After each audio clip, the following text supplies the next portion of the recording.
know that carrying your groceries out to your car seems a bit old school. That saying hello and asking about your day feels like a thing of the past. Being best at fresh, it's not just a fad. Serving high-quality meat at affordable prices? Talk about a throwback. But at Fareway, that's kind of our thing. Because some things never go out of style. Friendly at Fareway. It's more than just a name.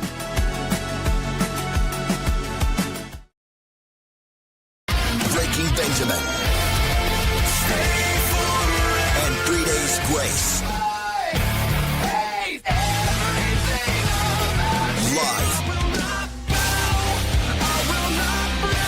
September 23rd at Casey Center. With special guest Return to Dust. Get tickets now at HyVeeTips.com. Laser 103.3 presents Breaking Benjamin and 3 Days Grace.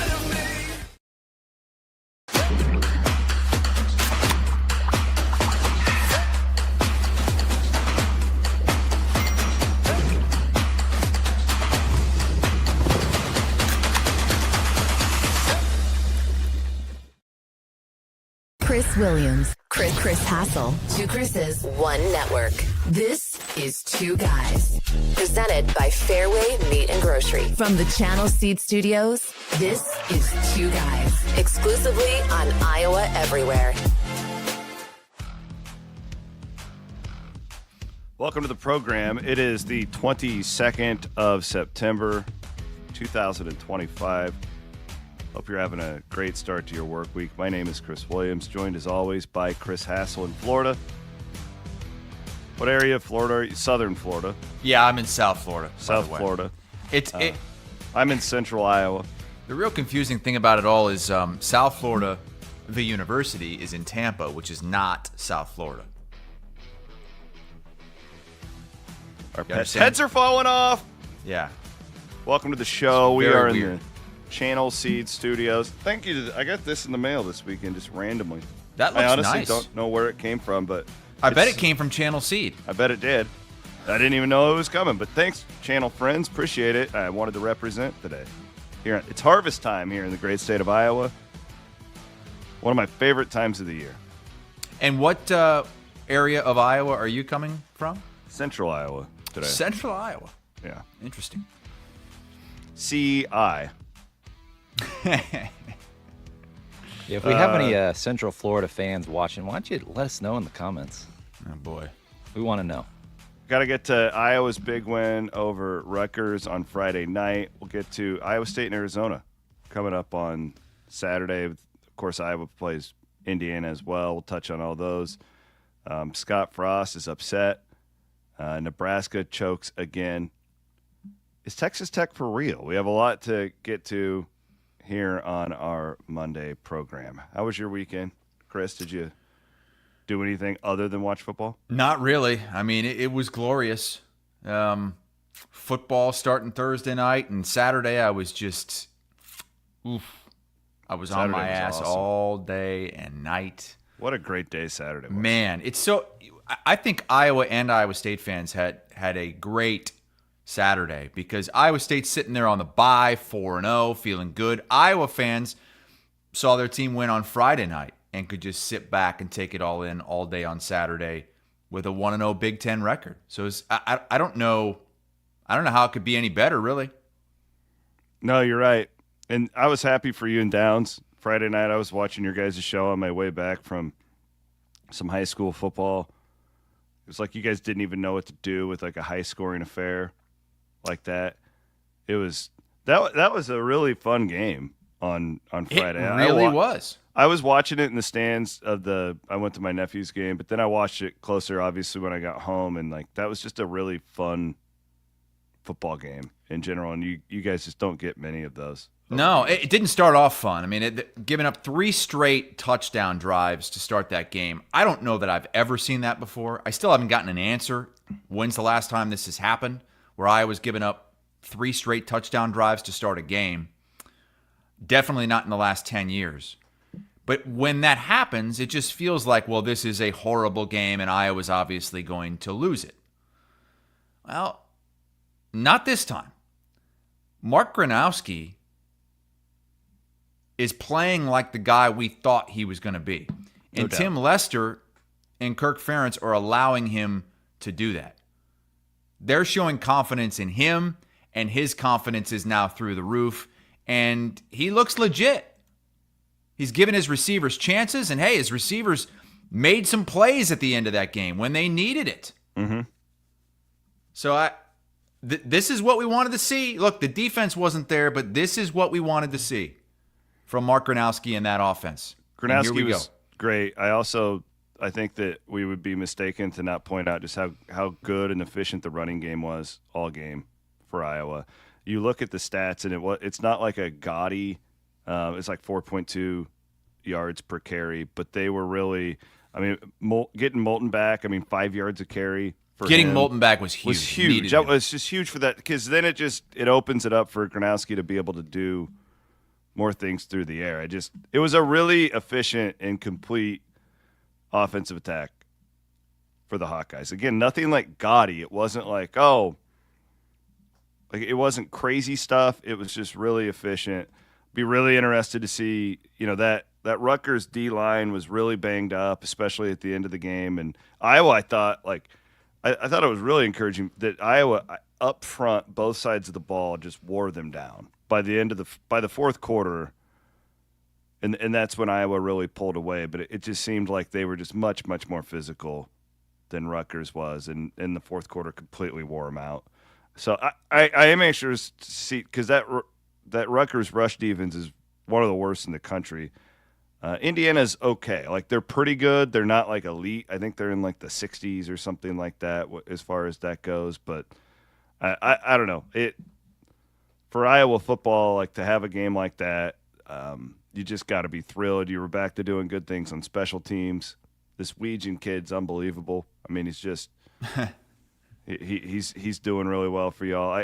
Just a fun night in general for the Hawkeyes.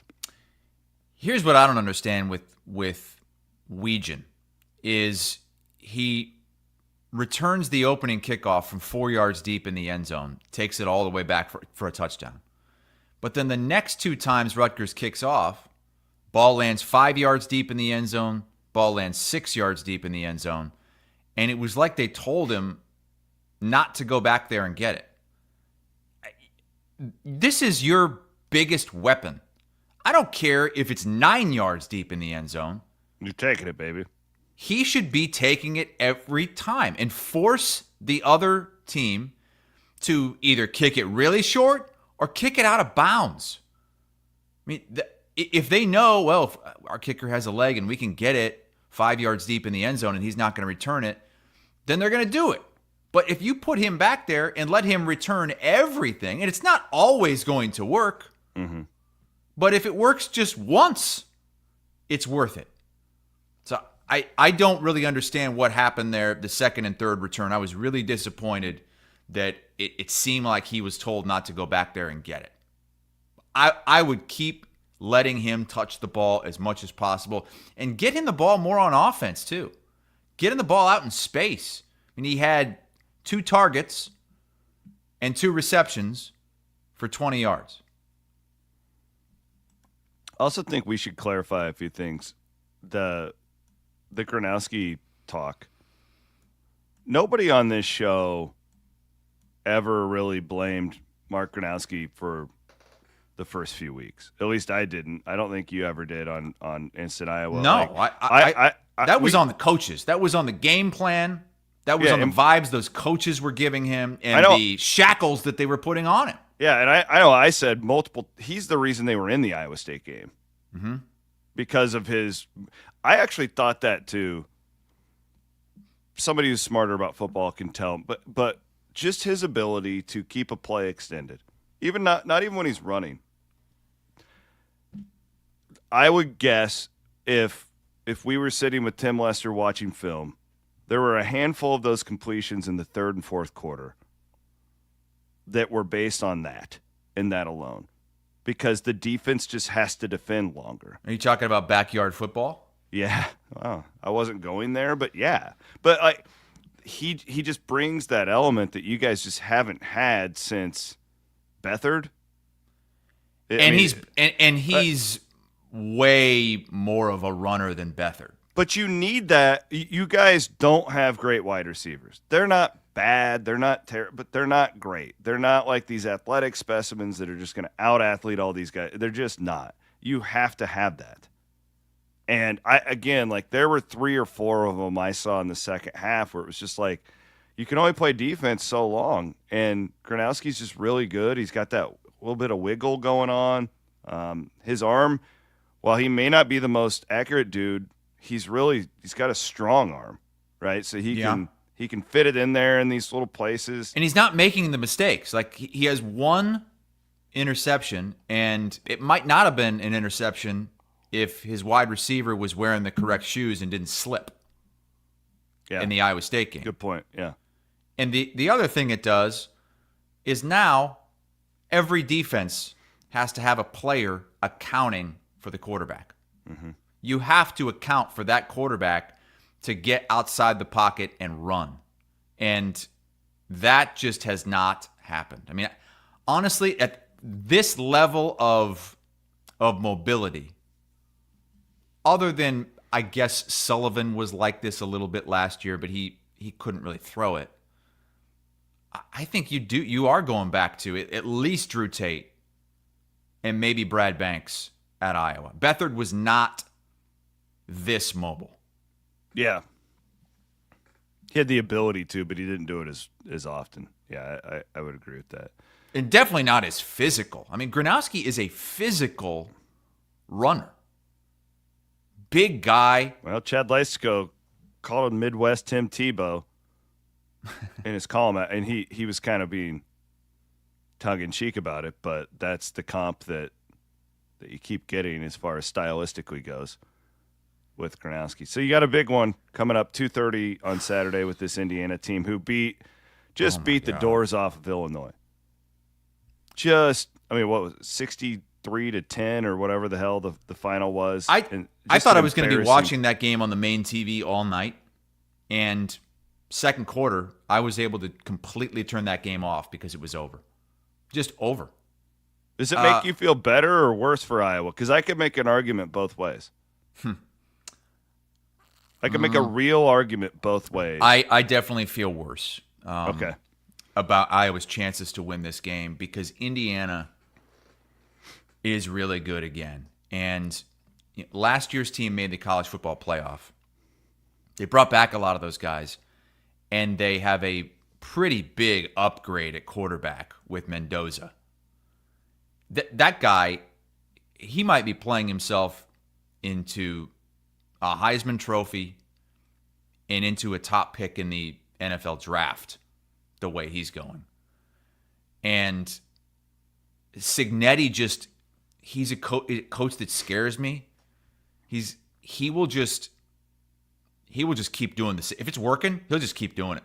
Just keep doing it. Just keep doing it. He's not going to overthink. He's going to come right at you and bury you and keep burying you. Keep putting more dirt on the pile. And so that scares me. Now, having said that, I do think that if you're going to play Indiana, this is probably the best time to do it. After a huge win like that. That they put a lot into. Yeah. I would agree. That's the argument that I would make where this is actually a decent spot because these are still college athletes and it's more professionalized as ever. But talk to any coach, and the hardest thing to do at this level is after a huge emotional win to get off the deck. And, we just saw it with Iowa State going to Arkansas State and damn near having that thing be a scare, right? Like this. So this is a tough task for Cignetti to go into Kinnick Stadium after dropping 63 on one of their rivals like that. Because it's human nature now. Indiana went into that game with this mindset, oh, they said that we weren't good enough to be in the playoff last year. Let's prove it to them against a top 10 team. And boy, did we ever. And now you're thinking, oh, okay, we've got Oregon coming up in a couple weeks. We've got Penn State later in the season. Are you really thinking about an unranked Iowa team that's receiving no votes in the AP Top 25 poll? Or are you thinking ahead to those bigger moments, like their very next game at Oregon. And Iowa also has an extra day. I mean, it's not a huge thing, but it is a thing. An extra day. They got to sit around, watch that whole game live. My pick again with Iowa, and I think this would be a great test for the Hawks on Saturday, because my read on the Rutgers game was correct. I thought Iowa would be able to run the ball on that defense. They were down like 3 defensive linemen by the end of that game. And that Iowa offensive line, I really like what they're doing, what Lester's doing. I know that it's exciting to see. We have a quarterback who can throw and all that, but like you're really leaning on the line is what they did in that game. And then you let everything else kind of create with it. And this will be a great test to have like a real 4-down lineman, a real defensive line. Because the Iowa State thing is just weird. It's kind of like playing like a triple option defense. Like you just don't see it anywhere else. Yeah, Kirk Ferentz keeps saying that in press conferences about how you can almost throw the Iowa State game out the window for the Iowa offense because nobody else plays that kind of D. Exactly. It's a foreign language in the Big Ten, what Iowa State does defensively. So this will be a great test. I think their offensive line is cut out for it. Actually, I know it is. They're top, 3, 4 in the Big Ten. And I think. Maybe even better than that. You know how many rushing yards Illinois had against Indiana? How many? 2. Okay, so I hadn't seen that stat, but you see the point that I'm going to here. Will Iowa be able to, bully their way around this Hoosier defense like it did Rutgers and give them credit, right? Like that was my comfort zone with Wyckoff. Like I wanted to see that, see the ability to do that against a team that, again, Iowa State doesn't count, and the other 2 schools are just so bad we couldn't see anything. They passed that test with flying colors on Friday night. Now you get a much better version of that coming into Kinnick Stadium. And because I don't think your passing game, like really, it's not like tight end to you like it has been. The receivers are just okay. I don't want to just throw it all on Mark Gronowski to like go out there and just make plays with his arms. Like they got to be able to run the football against Indiana. So that to me, like I'm already zeroing in on that matchup. And then we got to talk about Iowa's defense too. Right? That's the key, right? Yeah, we got to talk about Iowa's defense. We know Iowa is going to have to score some points again, like they did against Rutgers. But the defense has to be significantly better. No doubt. Like you can't play the way Iowa did in the first half against Indiana and expect to be able to win this game. That I don't know what for as good as Rutgers was, Indiana's twice as good on offense. And they are going to attack the weak spot. I mean, Cignetti watching that film, I bet when he was watching that game on Friday night, he was drooling. Just drooling at the possibilities of what Indiana is going to be able to do against this Iowa secondary. And I don't know the answer. I really don't. Now, Phil Parker came up with an answer in the middle of that game, and it was to bring more pressure at Kaliakmanis and force some quicker decisions, and then ultimately forced him into a big mistake, and got some pressure on him, got him off time, got a little bump on the arm, and finally got a turnover for the first time all season. I think they're going to need a couple turnovers in this game against Indiana if they're going to win it. 2 guys, Chris and Chris. We are presented, as always, by our friends at Fareway Meat and Grocery, your one-stop shop for all things tailgates. Big tailgating weekend coming up in the state of Iowa. 6 o'clock kick. Really stupid of Fox to schedule Penn State and Oregon up against Iowa State, Arizona. Just a stupid television decision. What do you mean? It's not. You know who else is playing at the same time? I know. I was going there. Alabama and Georgia as well. I'm exact same time as Iowa State. I'm going to dip into this on CW Pod today. The network wars are really hurting college football. Like when they do this, it's just like scheduling all the best games like head to head. I get it to an extent, but it really it'd be great for the fan if there was a little bit of synergy when it came to this. The problem is this week there are so many great games. It can't be perfect, but the bigger point for me is these pregame shows. Yeah. They don't feel like that big of a deal anymore. Like game day and the Fox, because they don't go to the best games. Like ESPN, like the last 2 weeks, they were like Northwestern, Oregon. That Big Noon was there. You know where Big Noon's at this week? Yeah, Big Noon was there. I'm sorry. Where were they at this week? This upcoming week, they're going to Illinois. See, you know what I mean? Illinois, USC. Go to the biggest games. That's a whole other conversation. I'm going to do a lot on that on my CW pod today. I'm also going to have Jeff Woody recently called an Arizona game. Mm-hmm. So he's going to come on and give us a really good scout of that Arizona team. If you're an Iowa State fan, we're recording that later today here on Iowa Everywhere. But no, remember our friends at Fareway. They've been with us since day one, and we really appreciate their partnership with us here on Two Guys and all across Iowa Everywhere. Let's go into let's touch on Iowa State really quick because we did learn a lot about the Big 12 this weekend. And I kind of suspected for a while that Texas Tech was legit. Boy, they certainly proved, if we think Utah is good, and I think we both did, Texas Tech really with a dominant win in Utah over the weekend. And I think they have proven to the point where how they've just killed everybody in front of them now. How good really are they? Right? Like when we're talking Texas Tech specifically, we can get to the rest of the Big 12. Should Texas Tech be considered a team that could potentially compete for a national championship? Now, they still have more to prove. Are they in that category yet where we don't take them seriously just as a Big 12 champion, but a team that could go into the playoff and make some noise? I don't know if we'll be able to answer that question at all season because of their schedule.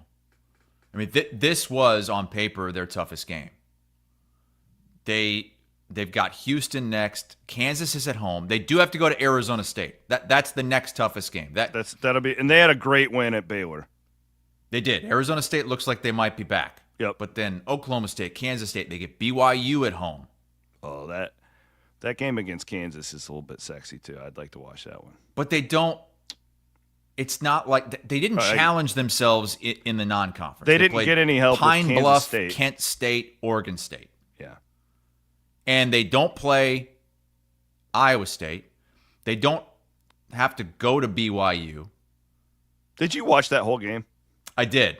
Their defensive line just dominated that Utah front. And that's where they spent the majority of that crazy amount of money in the offseason in the transfer portal. Find 5 D lines better than what Tech has, I'd be shocked. And that's I think too often some of these teams when they get cash, they want to go throw it at the sexiness. They want to go buy the big name quarterback or the big name wide receiver. How Texas Tech, I think they're showing that they spent this money in a pretty smart way on the lines of scrimmage and especially that defensive line because they made Dampier and that Utah offense look like nothing. Mm-hmm. And they had that thing rolling. They shut down the run and then they made him throw and he couldn't do it. And there's just not a lot of teams that'll be able to shut down that Utah offensive line. But Tech just has the guys to be able to do it. So that was interesting. We watched Baylor lose another home game to Arizona State, so they're kind of back in the mix. We wanted to touch on this. So Arkansas State lost to Kennesaw State this weekend, which, by the way, a good handicapping by us. We were all over that. Yeah, you said, look, fade Arkansas State this week. They were a 4.5-point favorite at Kennesaw and fell behind 21-0. Ended up losing. You don't want to go to war with the Owls, right? Oh, God, I forgot about that. Oh, yeah. Want to go to war. With the Owls. Iowa State's final 8 games. You wanted to rank them easiest to hardest. Yeah.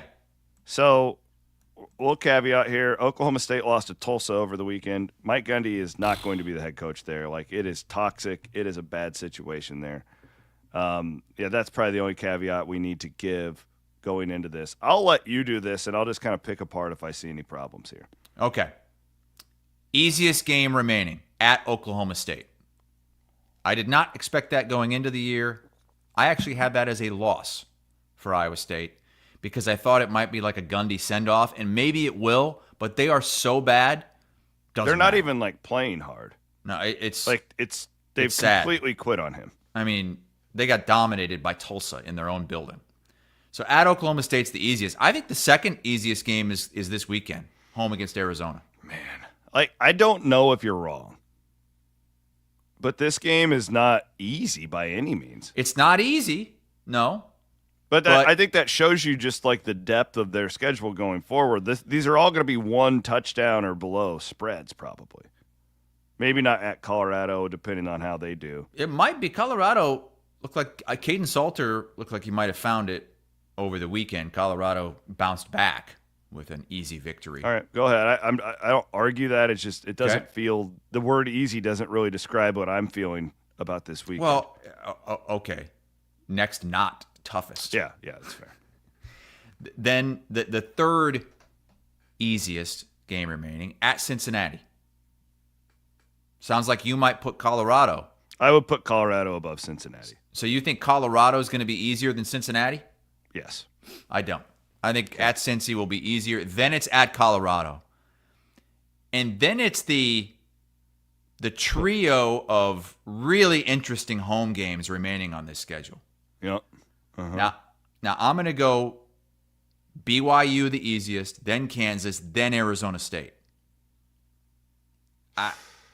Yeah, I'd probably do the same. Man, that order, I mean, you could see it being flipped.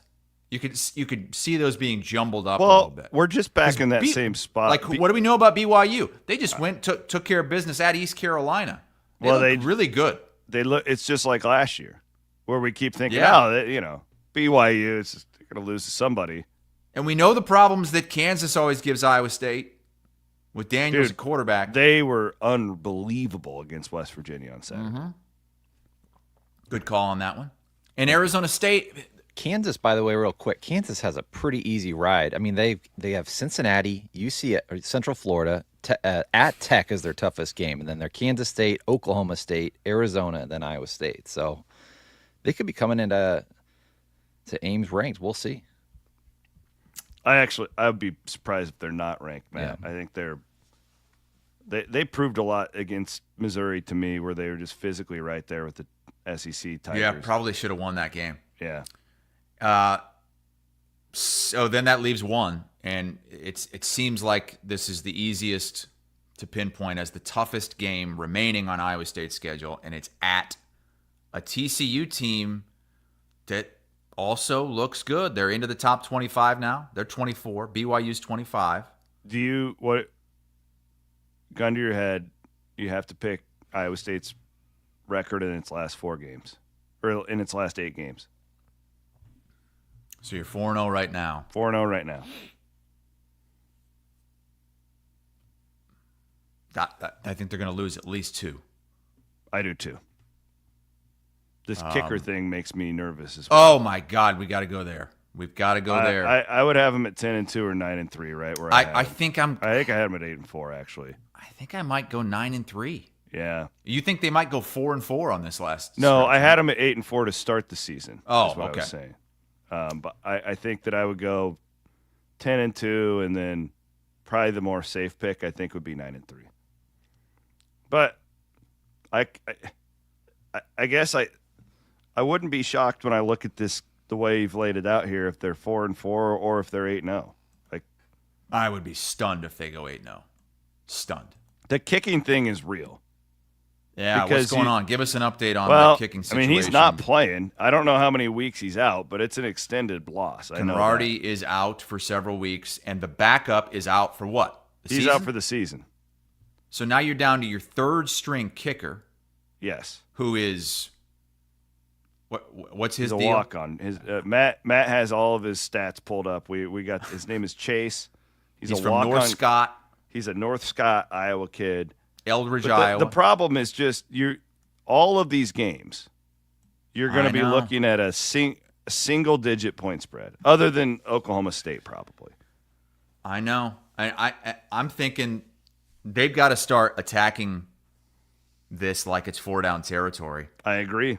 I don't think you can rely on field goal kicking anymore. That's just a really big deal when you play. Has Chase attempted a field goal yet this season? Yeah, he did against well, I don't know if it was a field goal, but he kicked some extra points against Arkansas State the other day and did fine. I think he's a capable kid, but it's just what the hell? I'm not liking what I'm seeing here on the it says that at North Scott he was successful on 4 of 6 field goal attempts. Hey, that's a C+. He only attempted 6? What about the kickoffs? Can he do kickoffs? Can Perkins kick off? I don't know. I think Perkins can handle. Well, somebody's got to kick it into the end zone. I'm not as concerned with the kickoffs as opposed to. Have you watched Iowa State special teams in the last 10 years? Dude, if you're sitting there 4th and 12 at the 20-yard line, what the hell are you going to do? Air raid. He chose to walk on at Iowa State over a scholarship from Murray State. Hey, Steve Prohm country in there. He has a long of 42 yards in high school. That's not bad. Oh God! Yeah, you just see this. This is a big deal. This is the biggest deal of anything going on with Iowa State right now. Is the kicking situation. So he was a quarterback in high school, but he also kicked and punted. Yeah, so he's a utility man. All right, well, maybe you see a little trick play. We'll see. Yeah, well, I think everybody's going to be waiting for the trick play. Thank our friends at Freedom Tire. You should go to iowaeverywhere.com and you can enter their new giveaway for a new set of tires, baby. And then they're going to pay it forward. We'll give it to a charity of your choice. Whoever the winner is for September, we'll let you know here in about a week or so. I think we'll pick a winner next month, a week from today. A week from today, baby. All right, I love it. Actually, I got to get the old Silverado service, so I'm going to have to do that. I think I'm going to schedule it up in Ames. I haven't seen that one. Maddie says it's real nice, so we'll check it out. Thanks to our friends at Freedom Tire for supporting what we do here on Chris and Chris and everywhere, or all the places on Iowa Everywhere. While we're talking Big 12, real quick, the bigger than 12 boys are doing, Matt, what are they doing? They're doing like a survivor pool. I don't even know how this works, but Jake wanted me to publicize it for him. Yeah, they're doing a survivor. So they're doing Big 12 survivor. I mean, think what you're doing at Circa, pick a team each week. I think they're starting it coming it doesn't up. feel like there's enough weeks to make this work. Make sure to see how this goes. Yeah, go to iowaeverywhere.com under our contest tab. Are you doubting Jake Brend? No, I'm curious how this will work. He also got me in some Big 12 fantasy football league that I didn't even know existed, and it's really cool. It's really fun, actually. Jake's a sicko. Yeah, Jake is a disgusting human when it comes to this Big 12 stuff. I mean that in the best way possible. All right, so what do you think about Jake's got this all figured out. If you enter at iowaeverywhere.com, he'll enter a form and he'll get you all the details. What do you guys think about Iowa State dropping 2 spots on the bye? Totally fine with it. 12 to 14. I think it's deserving. I didn't do that in my poll, which we can pull up now if you want. But I dropped them last week. So yeah, you have them right there at 14. Yeah, I had them at 14 last week in my Super 16 poll. We give you these every Monday, presented by our friends at Big Grove. I am a little more. I think I'm a little less conventional than most of these pollsters because I'll just pull a team up out of nowhere, like I did that with Vanderbilt last week. I've done it with Oklahoma here, as you can see. I've had Texas Tech in my top 16 all year. I was one of the only people that has. I've got them up into the top 10. Ole Miss was really impressive. They just killed Tulane. I think they're really good. Again, I'm very unconventional. I've had Ole Miss in my top 16 all year. I put A&M up there after they beat Notre Dame last week. And I hadn't had Indiana ranked, full disclosure. I kind of wanted to see if I was wrong here. I had Illinois there, and I swapped them out, kicked Illinois out. But yeah, I had no problem with the AP moving Iowa State down. It's not anything to do with Iowa State. It's with what everybody else did. And you have to, if the pollsters are doing their job, you have to reward teams when they do something on the field that matters. And sometimes there's collateral where somebody else has to move down. It's not an indictment on that program. It's just when Texas Tech goes on the road and does what they do at Utah, you have to acknowledge that. When Vanderbilt went on the road and just dismantled South Carolina last year, you have to acknowledge that. That's how I do these polls. Some people choose to do them like Vegas power ratings, which I don't like because that doesn't reward what happens on and off the field. And you know what? I was talking to you about this before I submitted it on Saturday night. We moved Texas down. Yeah, I think they're a top 10 team, but they certainly don't have a top 10 resume. You moved them down to 10. That's exactly what the AP voters did as well. They dropped them from 8 to 10. Yeah. I didn't have a problem with... Don't you think Oklahoma's better than Texas right now? Oh, hell yeah. Yeah, I do too. Absolutely. Oklahoma's defense is insane. If you watch that Auburn... And they've got the better quarterback. And they've beaten Michigan. They've got John Mateer. Texas has a Arch Manning that's just trying to figure it out. I think Oklahoma's a legitimate national title contender. They might be. They might be. I would have dropped Iowa State as well. I mean, it's not about dropping Iowa State. It's about the other teams that came up. Indiana, self-explanatory. They won by 53 against a top 10 team. Texas Tech, self-explanatory. We saw what they did against Utah. Ole Miss also moved ahead of Iowa State. They beat Tulane by like 30 points. But I did see Anthony Becht was not happy about it. Anthony Becht was tweeting, something like, how do you fall 2 spots on a bye? It's a good thing this team eats chips for breakfast. You know what he means by that? No. You really don't? No, what does he mean? Chip on the shoulder. Oh, the old chip on the shoulder, eh? See, I immediately went to Vegas when you said chips. What? That doesn't make any sense. Blackjack. What is it? But why would they eat chips? I don't know. Why would they eat when I hear blackjack chips, that's where my head You never goes. seen Williams at the blackjack table? Williams eats the He chips? feasts on those chips. Splitting tens, baby. Let's go. Well, that's the thing, though, for Iowa State. I'm sure they're talking about it. Like, fellas, this week they moved us down 2 spots because they haven't seen us play lately. We'll show them this weekend. Yeah. It's not bad. It's not a bad thing. If I'm in the program and, if I'm the dad of the quarterback who realistically, can we talk back about Iowa State's schedule? If he's not the best quarterback in the league, he's 2 or 3. So that gives me hope with Iowa State's schedule that they can have another really special season. I just think he's playing that well. He shouldn't have an interception. The only interception he had was when Bramer dropped that ball. Yeah. He is playing at a really, really high level. So, absolutely, Mr. Becht, you go at it, brother. It's just they haven't been helped out by Kansas State. That hasn't helped them at all. And then when Arkansas State goes and loses at Kennesaw, Iowa winning at Rutgers helps, right? If Iowa would be a 9-3 team, that would really help Iowa State as far as this perception thing goes. But these people dropping them, I can understand why you're looking at a total body of work for all these teams, and it's just Iowa State's is not as impressive as it was 3 weeks ago. Good quarterback matchup this week with Fafita. I'm interested to see him against this Iowa State defense. And their running back is one of the best in the league. He's fantastic.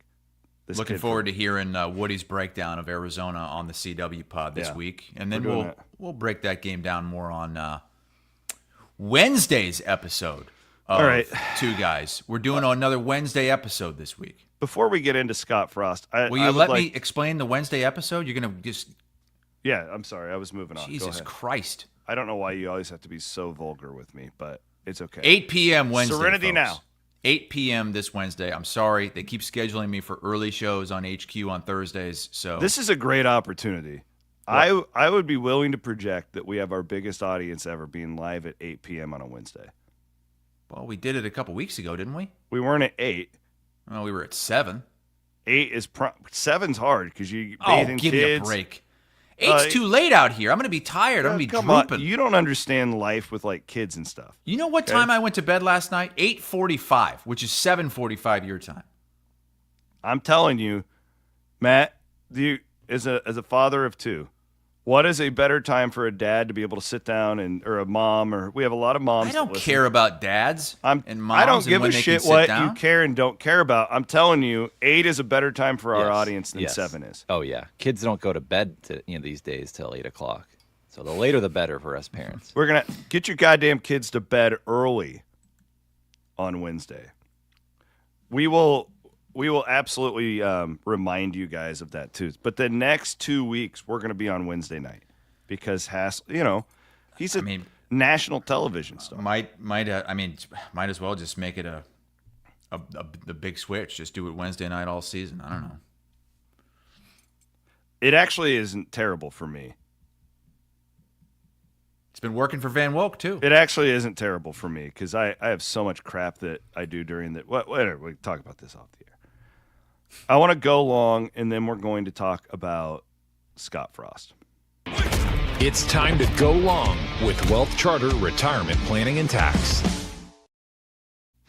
Thanks to Wealth Charter. Appreciate you, Tim. Appreciate all of your crew, and we need to lean on people like him. I'm telling you, like these kids, when they get out of college, they don't understand. You got to pound it into their heads the importance of saving for retirement. And you go into Wealth Charter, they don't discriminate. It doesn't matter how much money you have. They want to help you. And they can do your taxes. They can do your financial planning, everything under one roof.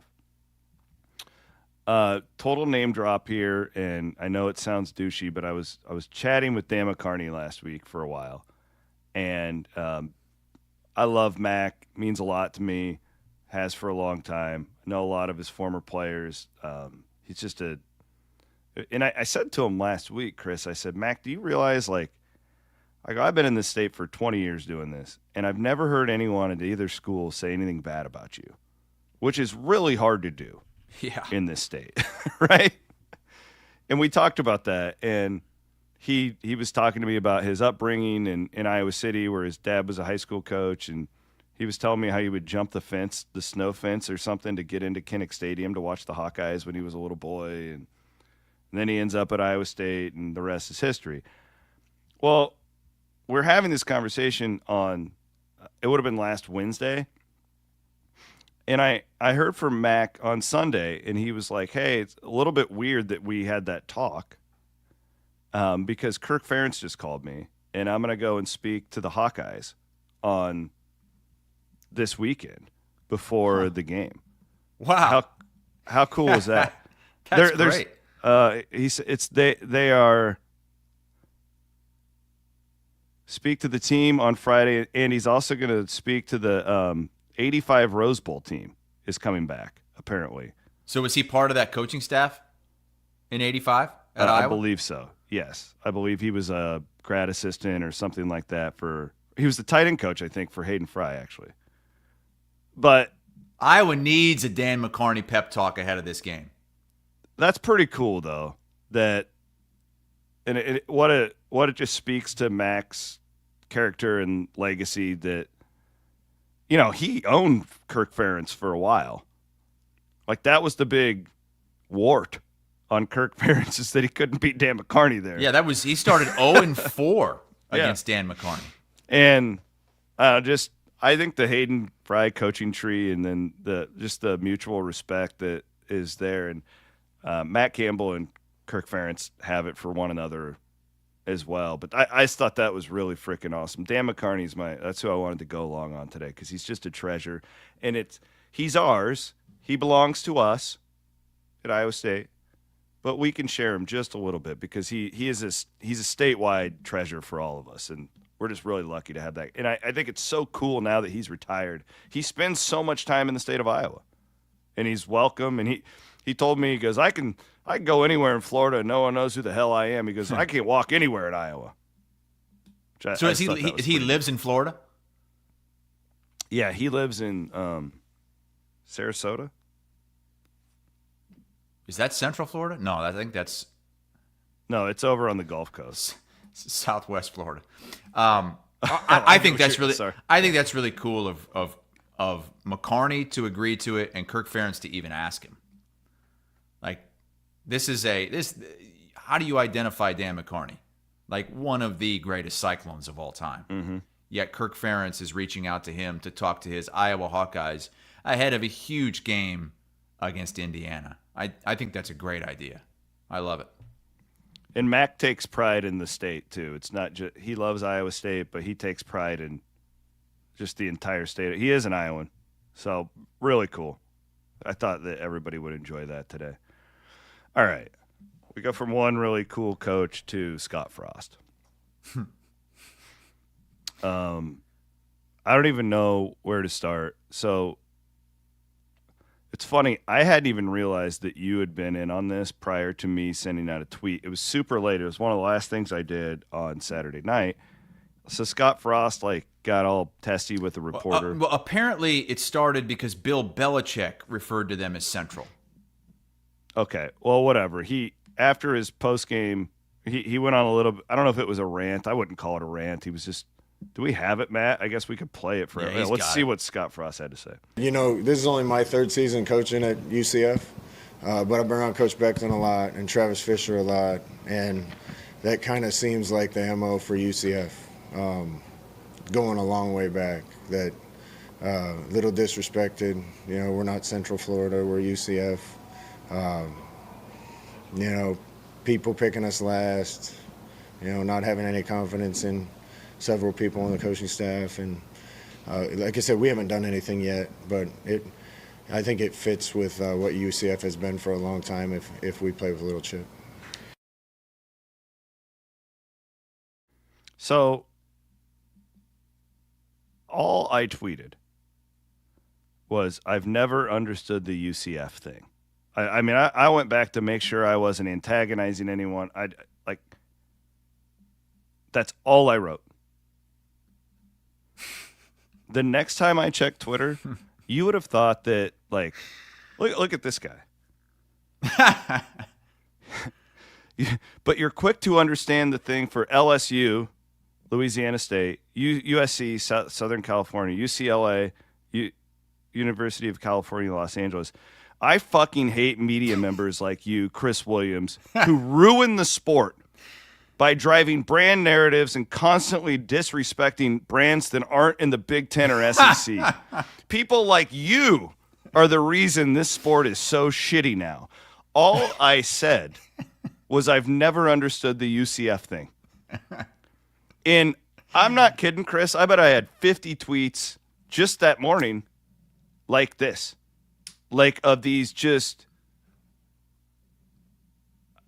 like little man syndrome. I always use the reference, my wife's a veterinarian and she always says it's the little dogs that will bite you more so than the big dogs when they come into the clinic. It's just Central Florida fans, they're like the little chihuahua that won't stop barking. Unbelievable to me. So yeah, then I started, look at this. It smells like bitch in here. This is the rudest group of human beings I've ever come across in my life. These Central Florida Golden Knight fans. It is stunning, and so I posted something a little more.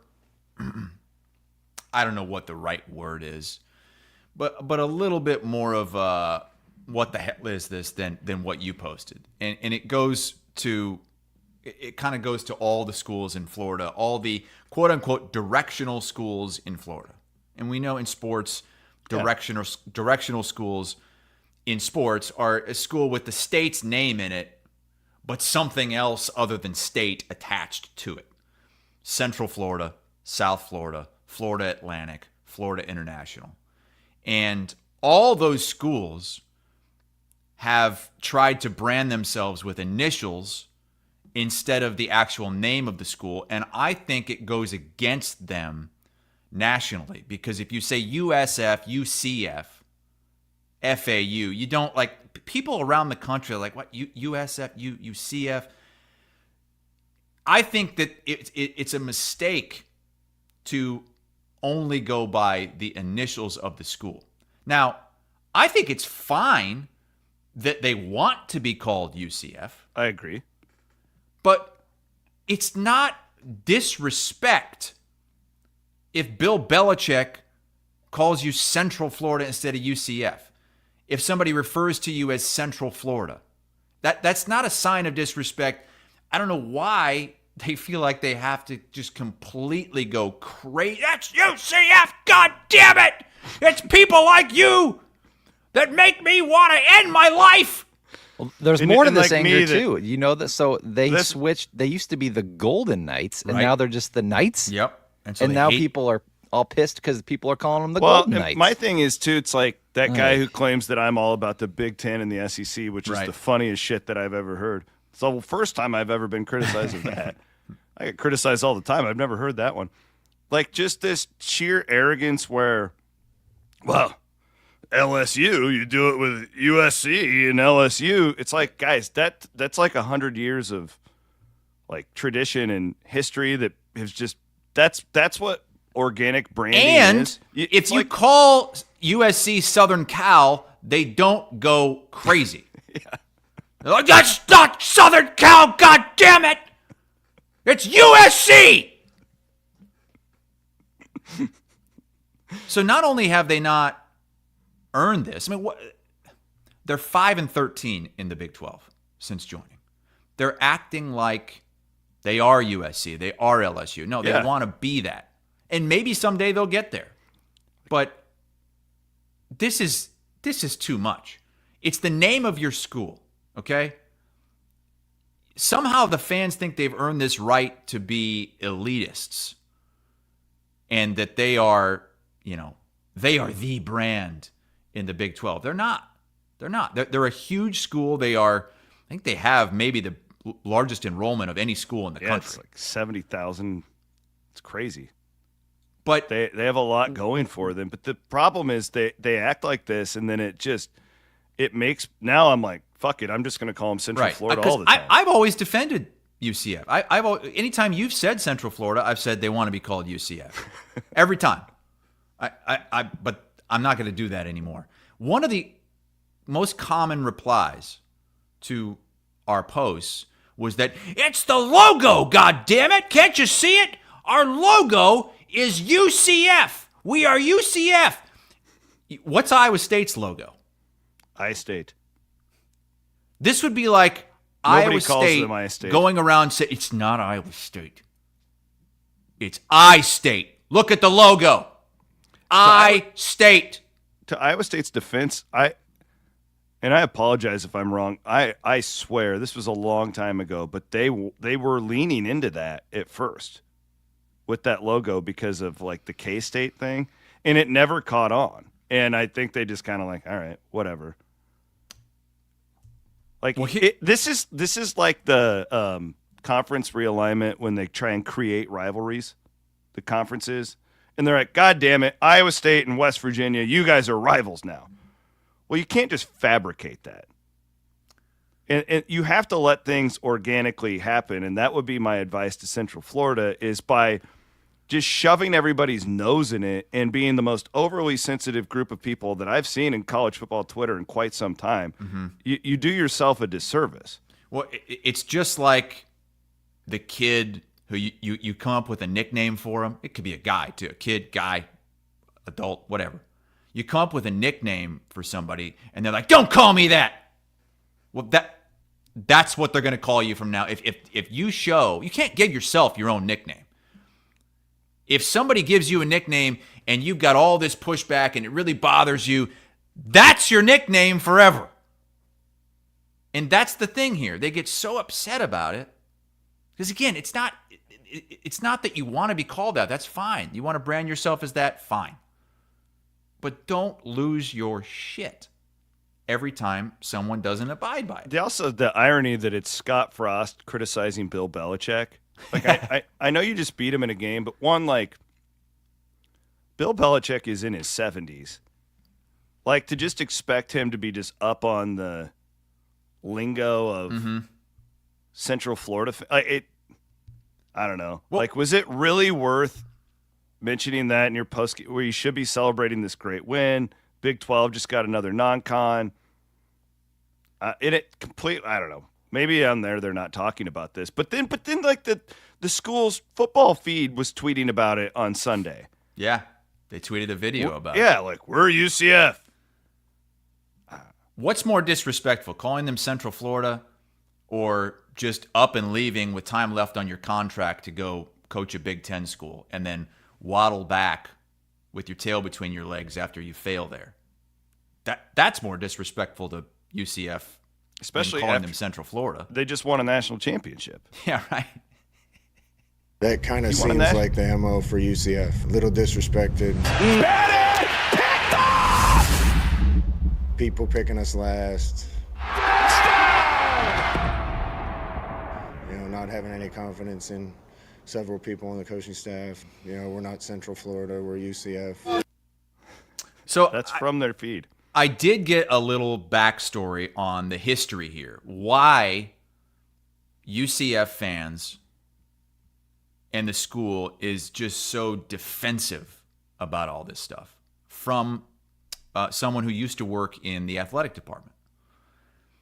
And he says it was a major branding decision years ago to go from Central Florida to UCF. UCF was having a really difficult time finding consistent branding. There was a time not too long ago, UCF had over 50 official logos. It was chaotic. I think you guys take for granted how long most schools have been D1. It hasn't been that long at all for UCF. Still going through growing pains. It's been bumpy, but a meteoric rise for the school. UCF fans own the UCF branding because it's the first time the administration and fans got together and it was a big deal. When that branding decision was made, the main rival was USF, which is South Florida. UCF had the undefeated season, and then USF went back on its branding and is now being called South Florida, which I think is a smart move. But I've called games for all these teams. USF, UCF, FAU, FIU. And at one point... That's confusing. Yeah, I don't know how you just did that. And that's what I said in the original tweet. That's what I was saying. It's really confusing to everyone around the country that all these schools in Florida are wanting to go by these initials. And it was really confusing between UCF and USF in particular. When UCF went unbeaten, USF was often being credited on social media because it's hard to differentiate the two. Mm-hmm. And so that's why USF has now gone back to South Florida. I also somebody needs to explain it. Well, whoever you're talking to is correct. And that's what, don't compare yourself to UCLA with the acronym thing. Mm-hmm. UCLA is one of the most historic basketball programs in history. Right. They've earned all of that, and it's just natural the way it's happened. You can't say, well, you take for granted you've been around for 100. No, it's just reality. We're living in reality. It takes time for this stuff to develop, and you just have to naturally let it happen. Jeez. My mute button's been working. They are just the most annoying group of people. I didn't think anyone could be worse than Utah fans, but these Central Florida fans are. And the other thing I would tell them is quit selling yourself short. Look at all these. I know they're all commuters, but look at all the people you have and the alumni that you're pumping out. You are a big deal. You're not Western Michigan. It's okay. Just because you don't want to be directional, I don't know, lean into it. Yeah, they're one of the youngest universities, and they have the largest alumni base out of any university. Yeah, it's crazy the amount of alums that they pump out. They should be really good in sports. Big online school, too. Yeah. It's a little different than what we're used to around here, but nonetheless, that's why they got in the Big 12. Yeah, make no mistake. I think UCF is a really good thing for the Big 12. I agree.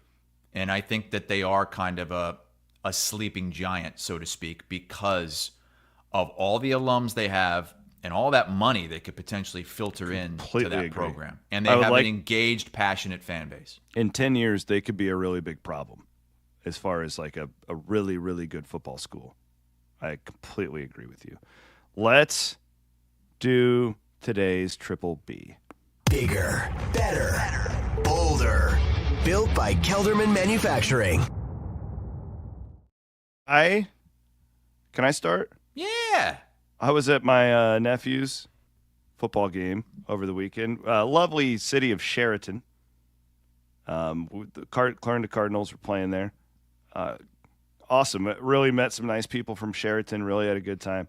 So these boys right here, Aiden and Cohen, are on the Clarinda Cardinal High School football team, and they are super fans of Chris and Chris. These guys are nuts.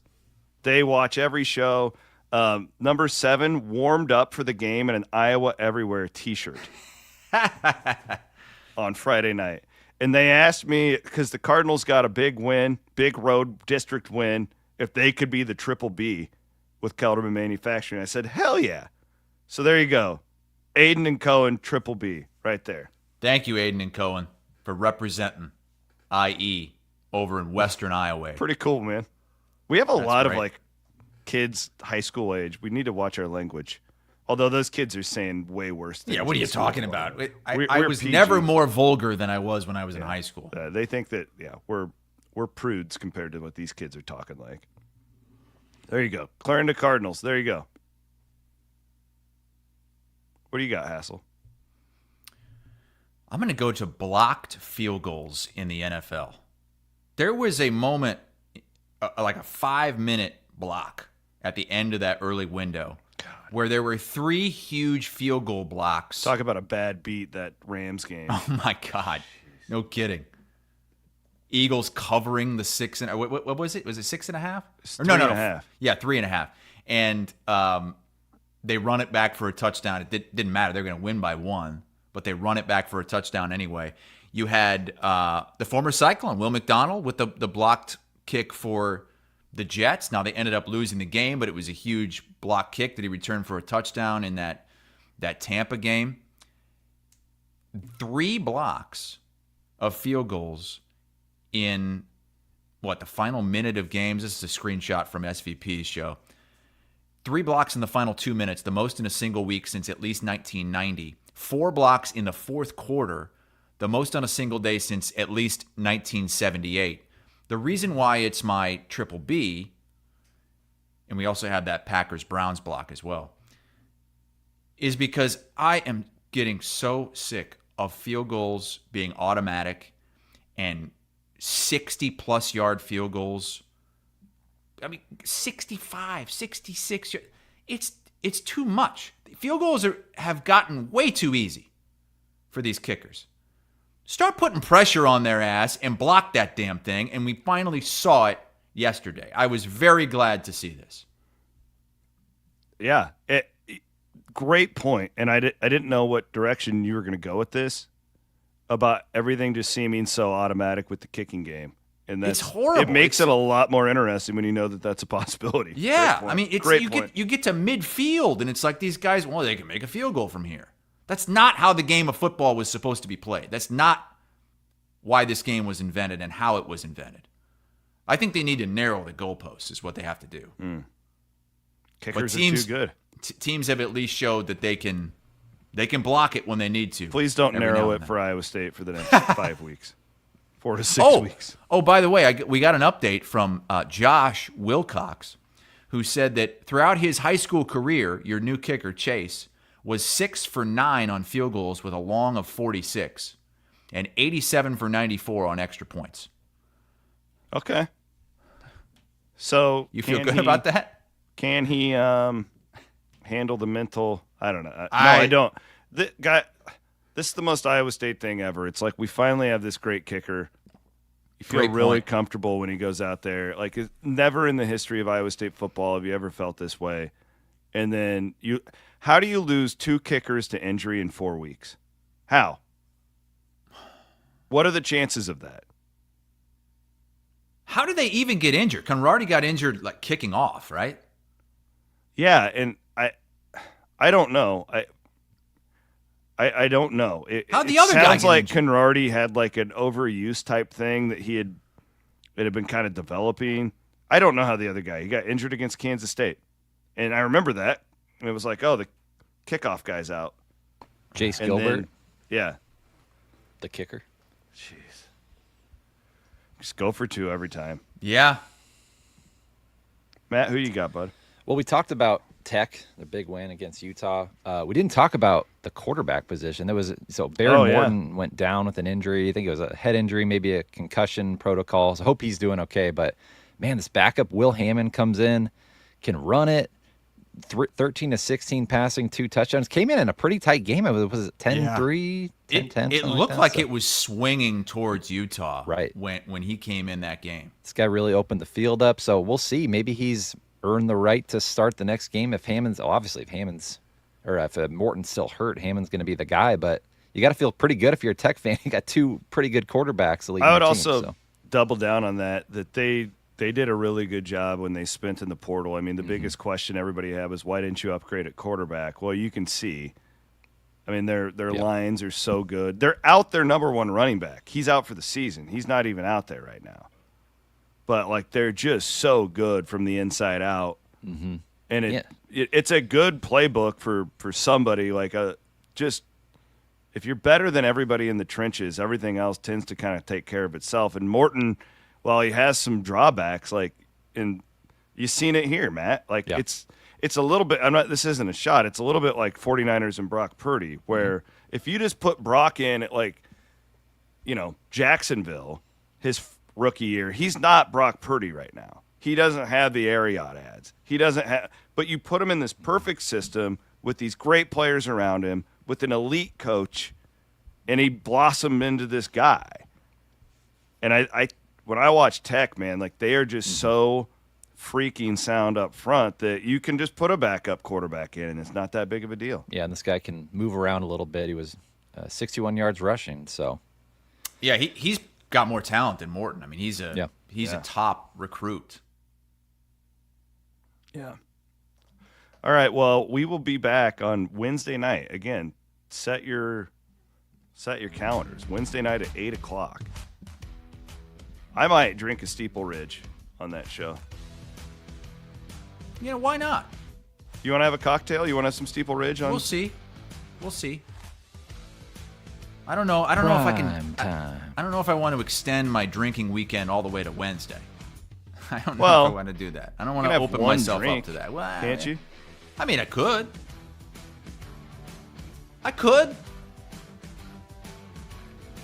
You know what the problem I'm going to have is it's homecoming in Bondurant this week. We've already had these freaking kids starting to vandalize shit in town. What do they do now? It used to be toilet papered houses. Remember, my wife got shot by that air gun thing last year? That was for this last year?